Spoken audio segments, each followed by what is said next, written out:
కేంద్ర ప్రభుత్వం అన్ని రంగాలతో పాటు రైల్వేలను కూడా ప్రైవేటీకరణ చేయాలని యోచిస్తుందని సిఐటియు నేత ఆర్కేఎస్వి కుమార్ ఆరోపించారు. విశాఖలో జరిగిన మీడియా సమావేశంలో ఆయన మాట్లాడుతూ ఇప్పటికే దేశంలోని 400 రైల్వే స్టేషన్లను ప్రైవేట్ కార్పొరేట్ సంస్థలకు అప్పగించారన్నారు. రైల్వేల ప్రైవేటీకరణ వల్ల రైలు ప్రమాదాల సంఖ్య గణనీయంగా పెరుగుతుందన్నారు. గతంలో ఎన్నడూ లేని విధంగా ఇటీవల కాలంలో రైలు ప్రమాదాలు పెరిగాయని, వందలాది మంది ప్రయాణికులు మరణిస్తున్నారని అన్నారు. రైలు ప్రైవేటీకరణ వల్ల వచ్చే నష్టాలపై చర్చించేందుకు ఈ నెల 19వ తేదీన రాష్ట్ర స్థాయి సదస్సు విశాఖలోని అల్లూరి విజ్ఞాన కేంద్రంలో జరుగుతుందని కుమార్ తెలియజేశారు.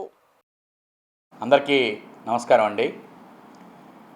కేంద్ర ప్రభుత్వం అన్ని రంగాలతో పాటు రైల్వేలను కూడా ప్రైవేట్ పరం చేయాలని చెప్పేసి చాలా సీరియస్గా ప్రయత్నం చేస్తుంది.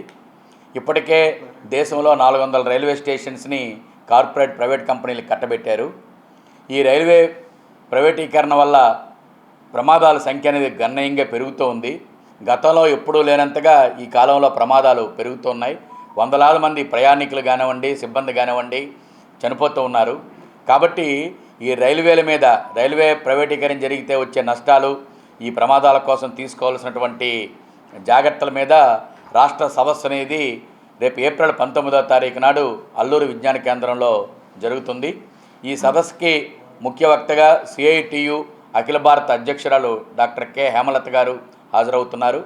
ఈవిడితో పాటు సిఐటియు రాష్ట్ర ప్రధాన కార్యదర్శి నరసింహరావు గారు, సిఐటియు నుంచి రైల్వే యూనియన్ బాధ్యులుగా ఉన్నటువంటి వి ఉమామహేశ్వరరావు గారు, అలాగే రైల్వే ఫెడరేషన్ అఖిల భారత నాయకులు వీళ్ళందరూ కూడా హాజరవుతున్నారు.